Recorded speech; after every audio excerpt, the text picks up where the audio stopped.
Bonjour et bienvenue dans l'un des tout premiers bâtiments en bois à basse consommation d'énergie en région parisienne. Nous sommes dans un immeuble 100% en bois de 4 niveaux, rez-de-chaussée plus 3 étages.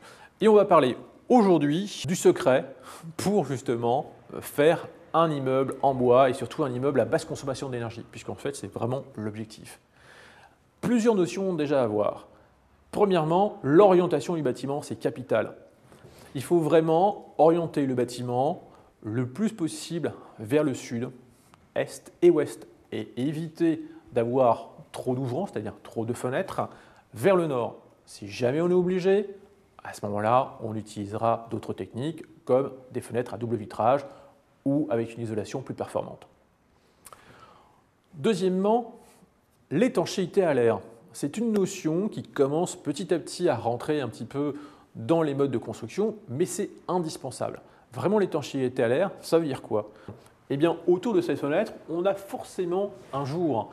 Eh bien, ce jour, c'est de l'air qui passe, et notamment en hiver, qui va refroidir même lorsqu'on met le chauffage.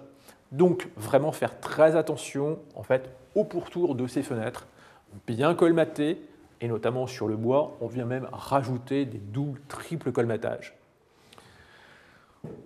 Troisième point, c'est l'isolation.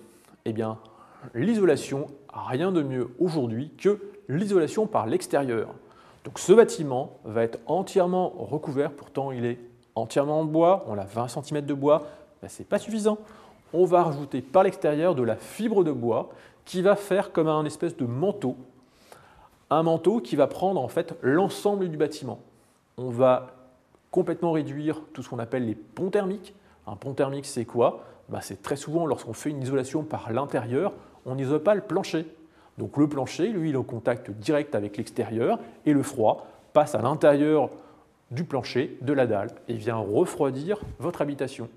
Donc pour éviter ça, là on a du bois, de toute façon c'est déjà isolant, mais pour compléter, avec une isolation par l'extérieur. Une fois qu'on a bien orienté son bâtiment, bien fait l'étanchéité, bien fait l'isolation, et il ne faut pas oublier un point aussi essentiel, c'est la ventilation. Notamment lorsqu'on a un bâtiment relativement étanche, eh bien à ce moment-là, il faut gérer de façon intelligente la ventilation, et notamment en utilisant des ventilations double flux avec échange de chaleur. Voici les secrets principaux pour bien construire, pour les générations futures, en faisant attention à notre consommation d'énergie.